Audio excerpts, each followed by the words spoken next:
Jatango moya tuse ye wabera wenjawulo Tatango moya tuse ye wabera wenjawulo moya tuse. Hallelujah, hallelujah. Aboluganda mukama yebasiwe. Mwasize mutyeyo obulamu bugamba ki era mwasiibye mutya buli omu n'akaddeke abamu bazuuliriza ku makya abamu kiro kansubire ni ffenna tuli bulungi twebaza Yesu Kristo atukuuma eyo abakuuma nange eno nankuuma wamu ne famire zaffe si lwa maanyi si lwa buyinza naye olw'ekisa tugulumiza mukama oyo mulungi. Olwaleero nga weruli olw'omukaaga tubeera ne Bible reading yaffe gye bayita tuli omuzingo. Hallelujah. Iye mujje tuli omuzingo. Abapya mbaniriza nnyo abakadde bange aba bulijjo mbasalutingira. Mwebale kumpagira, mwebale kunsupportinga. Namuzimbye YouTube channel sinze. Ninsaba mukama buli omu kyakola amugabirire. Amukolere ebyekisa. Amusasulemu musera mu linnya lya Yesu Kristo Mwana wa Katonda omulamu. Abapya bwe wakatuuka kusaba obeereko olabe ku bubaka bubako omalirize o commenting o liking osobola n'okusharinga then y'okusubscribing nange nja kukola kyesimu mu linnya lya Yesu Kristo Mwana wa Katonda omulamu. Mbagala nnyo mbagaliza olunaku olulungi mbagaliza Bible reading ennungi mu linnya lya Yesu Kristo Omwana wa Katonda omulamu. Twakoma ku Olubereberye Essula ya 5 twagimalayo kati tugenda tutandikira ku y'omukaaga. Abampeera omukisa Yesu era abanjagalire katugende maaso. Mwoyo wa Mukama Tata tukwaniriza mu Bible reading yaffe tubikulira ebyebuziba byo leka tukutegeere mu linnya lya Yesu Kristo Mwana wa Katonda omulamu. Jjako okutegeera kwaffe ojje ofuge mu linnya lya Yesu Kristo Mwana wa Katonda omulamu. Weebala omutukuvu w'abatukuvu weebala omusumba omulungi twala obufuzi. Essula y'omukaaga. Awo abantu bwe basooka okweyongera ku nsi ne bazaala abaana ab'obuwala abaana ba Katonda ne balaba abawala b'abantu nga balungi ne bawasanga abakazi mu bonna be baalonda.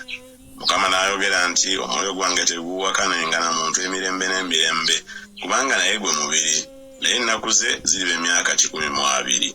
Mu biro ebyo waaliwo abanefuli mu nsi era oluvannyuma abaana ba Katonda be baayingiranga eri abawala b'abantu ne babazaalira abaana. Bano be b'amaanyi abaasooka edda abantu abaayatiikirira.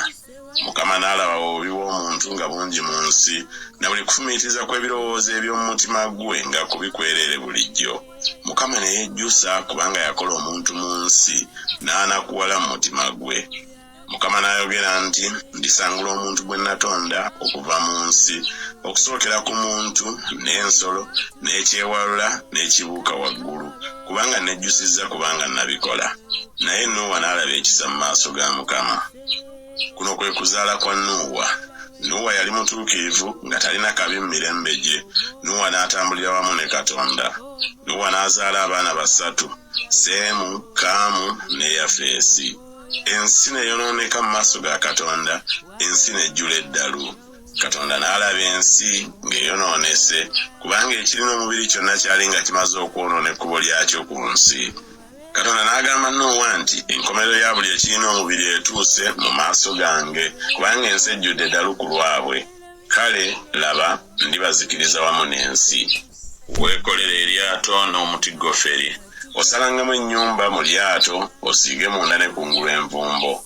Bw'otyo bw'okolanga emikono 300 obuwanvu bw'eryato n'emikono 5 obugazi bwalyo n'emikono 3 obugulumivu bwalyo.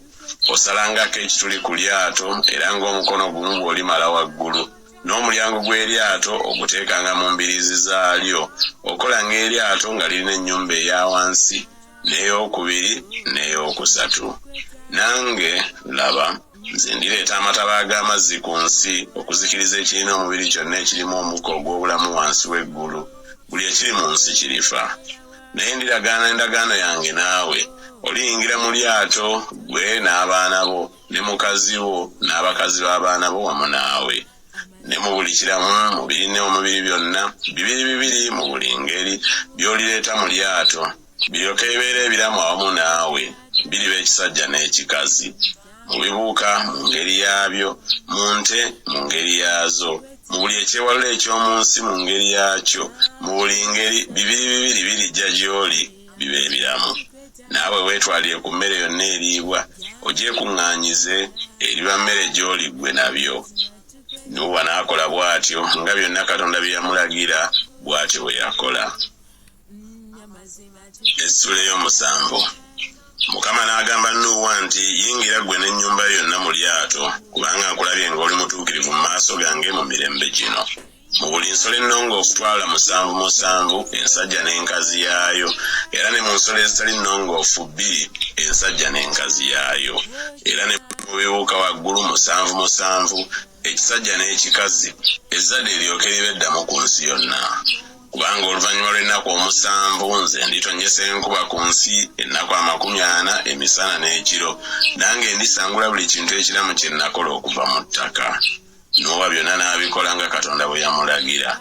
Naye Nuuwa yali nga yakamala emyaka 600 amataba ag'amazzi bwe gaabeera ku nsi. Nuuwa n'ayingira n'abaana be awamu naye mu lyato olw'amazzi g'amataba. Mu nsolo ennongoofu ne mu nsolo ezitali nnongoofu ne mu bibuuka ne mu buli ekyewalula ku nsi, bibiri ne biyingira eri Nuuwa mu lyato, ekisajja n'ekikazi nga Katonda bwe yalagira Nuuwa. Awo olwatuuka oluvannyuma lw'ennaku 7 ziri, amazzi ag'amataba ne gaba ku nsi. Mu mwaka ogw'olukaaga ogw'obulamu bwa Nuuwa, mu mwezi ogwokubiri, ku lunaku olw'17 olw'omwezi, ku lunaku olwo ne zizibukuka ensulo zonna ez'omu nnyanja ennene n'ebituli eby'omu ggulu ne bigguka. Enkuba n'etonnyera ku nsi ennaku 40 emisana n'ekiro. Ku lunaku olwo Nuuwa n'ayingira ne Seemu ne Kaamu ne Yafeesi abaana ba Nuuwa, ne mukazi wa Nuuwa n'abakazi 3 ab'abaana be awamu nabo mu lyato. Abo na buli nsolo mu ngeri yaayo, n'ente zonna mu ngeri yaazo, na buli ekyewalula ku nsi mu ngeri yakyo, na buli ekibuuka mu ngeri yakyo, buli nnyonyi eya buli kiwawaatiro. Ne biyingira eri Nuuwa mu lyato bibiri mu buli nnyama yonna erimu omukka ogw'obulamu. Ebyayingira ne biyingira ekisajja n'ekikazi mu buli nnyama nga Katonda bwe yamulagira. Mukama n'amuggalira munda. Amataba ne gabeera ku nsi ennaku 40, amazzi ne geeyongera ne gasitula eryato ne liwanikibwa waggulu w'ensi. Amazzi ne gafuga ne geeyongera nnyo ku nsi, eryato ne liseeyeeya kungulu ku mazzi. Amazzi ne gayinza nnyo ku nsi, ensozi zonna empanvu ne zisaanikirwa ezaali wansi w'eggulu lyonna. Emikono 15 okugenda waggulu amazzi bwe gaayinza, ensozi ne zisaanikirwa. Buli nnyama etambula ku nsi n'efa, ekibuuka n'ente n'ensolo, na buli ekyewalula ku nsi, na buli muntu yenna. Byonna ebyalimu omukka ogw'omwoyo ogw'obulamu mu nnyindo zaabyo, mu byonna ebyali mu lukalu ne bifa. N'asangula buli kintu kiramu ekyali kungulu ku ttaka, omuntu n'ente n'ekyewalula n'ekibuuka waggulu, ne bisangulibwa ku nsi. Nuuwa n'asigalawo yekka n'abo abaali awamu naye mu lyato. Amazzi ne gayinza ku nsi ennaku 15. Essula ey'omunaana. Katonda n'ajjukira Nuuwa na buli kiramu na buli nte yali awamu naye mu lyato. Katonda n'aleeta empewo ziyite ku nsi, amazzi ne gaweebuuka, era n'ensolo ez'ennyanja n'ebituli eby'omu ggulu ne biggalirwa, enkuba ey'omu ggulu n'eziyizibwa. Amazzi ne gadda okuva ku nsi obutayosa, ne gaweebuuka amazzi oluvannyuma ennaku 15 bwe zaayitawo. Mu mwezi ogw'omusanvu ku lunaku olw'17 olw'omwezi, eryato ne lituula ku nsozi za Alalati. Amazzi ne gaweebuuka obutayosa okutuusa ku mwezi ogw'ekkumi. Mu mwezi ogw'ekkumi ku lunaku olw'olubereberye olw'omwezi, entikko z'ensozi ne zirabika. Awo oluvannyuma lw'ennaku 40 Nuuwa n'asumulula ekituli eky'eryato kye yakola, n'atuma namuŋŋoona n'afuluma, n'addiŋŋananga okutuusa amazzi lwe gaakalira ku nsi. N'atuma ejjiba okuva waali, alyoke alabe ng'amazzi gaweebuuse kungulu ku nsi. Naye ejjiba teryalaba bbanga wa kuwummuza ekigere kyalyo, ne likomawo gy'ali mu lyato, kubanga amazzi gaali kungulu ku nsi yonna. N'afulumya omukono gwe, n'alikwata n'aliyingiza mwali mu lyato.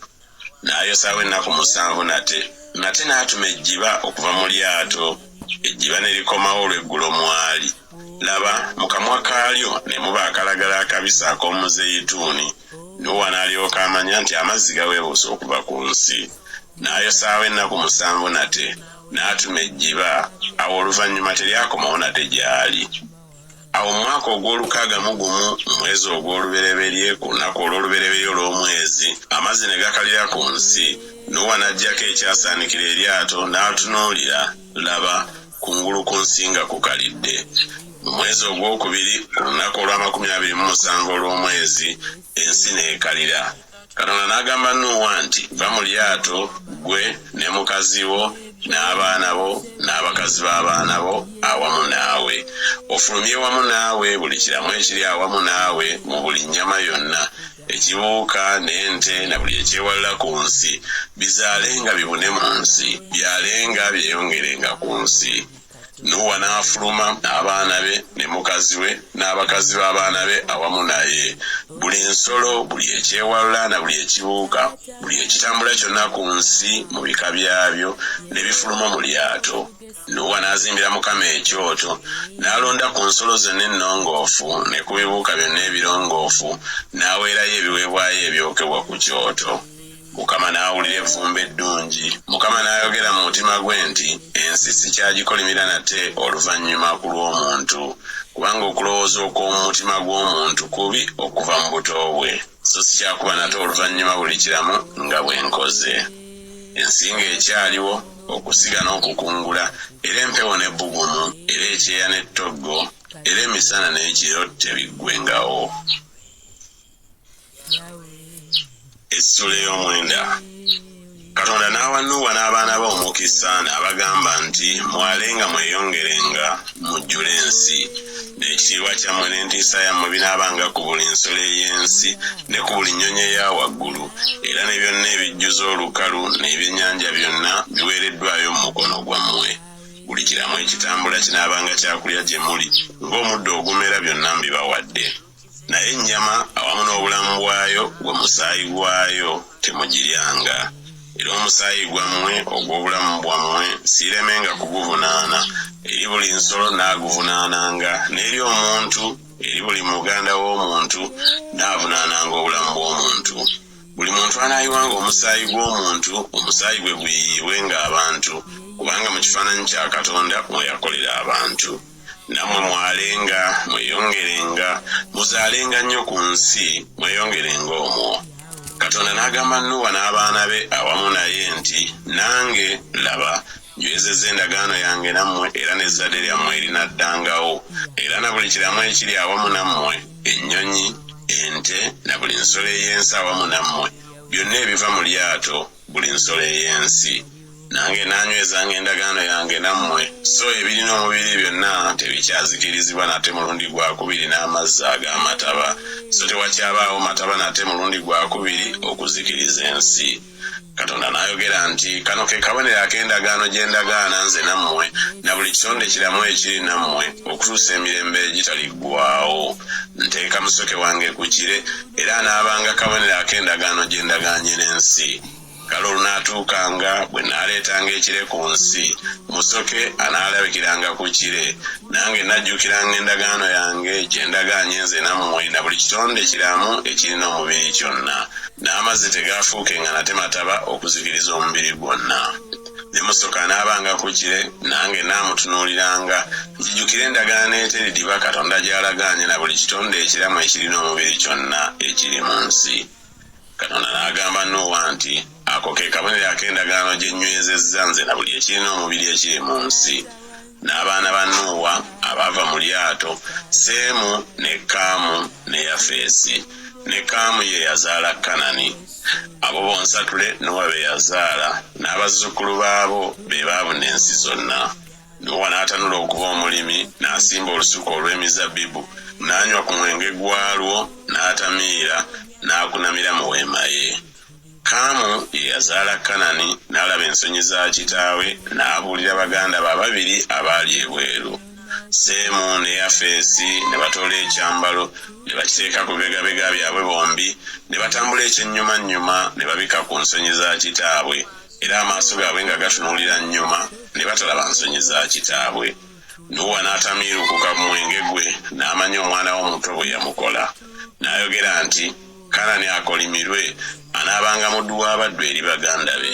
Era yayogera nti Mukama yeebazibwe Katonda wa Seemu, era Kanani abeerenga muddu we. Katonda agaziye Yafeesi era atulenga mu weema za Seemu, era Kanani abeerenga muddu we. Nuwa n'awangaala amatabanga gamaze okubaawo emyaka 305. N'ennaku zonna eza Nuwa zaali myaka 405 n'afa. Essula 10. Ne kuno kwe kuzaala kw'abaana ba Nuwa, Seemu, Kaamu ne Yafeesi. Abaana ne babazaalirwa amatabanga gamaze okubaawo. Abaana ba Yafeesi: Gomeri ne Magogi ne Madayi ne Yevani ne Tubali ne Meseki ne Tirasi. N'abaana ba Gomeri: Asukenazi ne Lifasi ne Togaluma. N'abaana ba Yavani: Erisa ne Talusisi, Kitimu ne Dodanimu. Abo be baagabirwa ebizinga eby'amawanga mu nsi zaabwe, buli muntu ng'olulimi lwe bwe lwali, ng'ebika byabwe bwe byali mu mawanga gaabwe. N'abaana ba Kaamu: Kuusi ne Mizulayimu ne Puuti ne Kanani. N'abaana ba Kuusi: Seba ne Kavira ne Sabuta ne Laama ne Sabuteka. N'abaana ba Laama: Seba ne Dedani. Kuusi n'azaala Nimulodi n'atanula okuba ow'amaanyi mu nsi. Yali muyizzi w'amaanyi mu maaso ga Mukama. Kikiba kyogerwa nti nga Nimulodi omuyizzi ow'amaanyi mu maaso ga Mukama. N'okusooka kw'obwakabaka bwe kwali Baberi ne Ereki ne Akudi ne Kalune mu nsi Sinali. N'ava mu nsi omwo n'agenda mu Bwasuli n'azimba Nineve ne Lekobosiyira ne Kala ne Leseni ekiri wakati wa Nineve ne Kala, ekyo ky'ekibuga ekinene.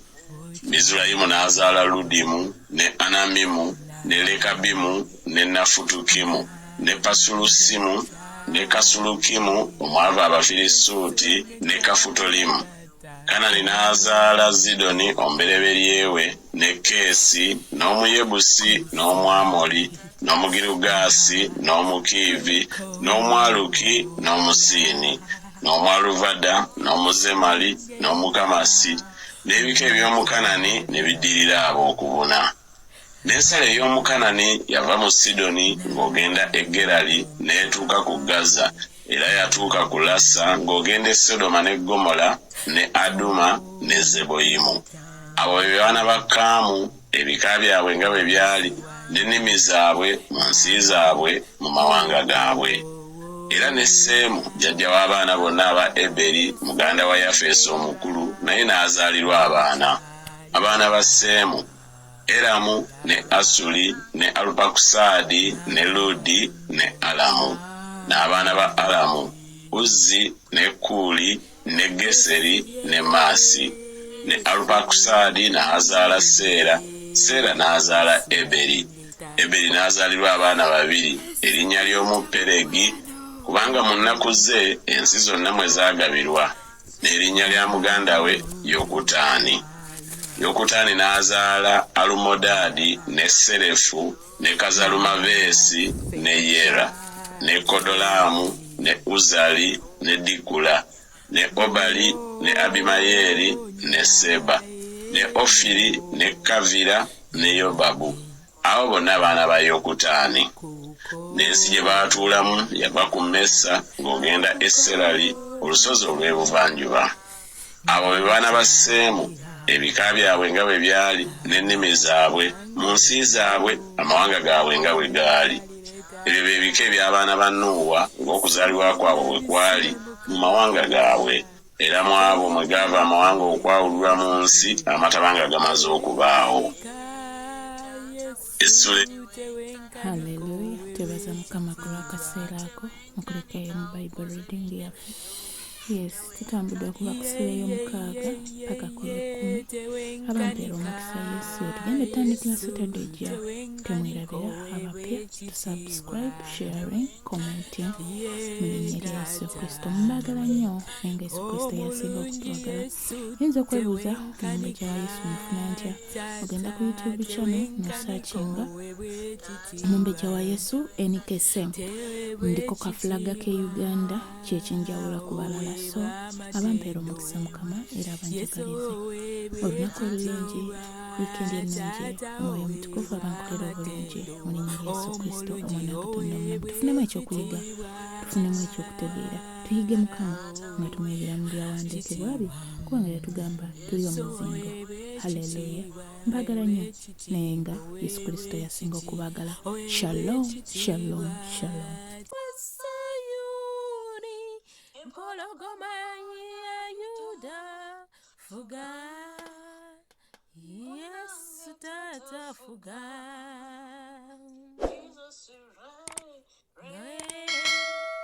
Jesus reign.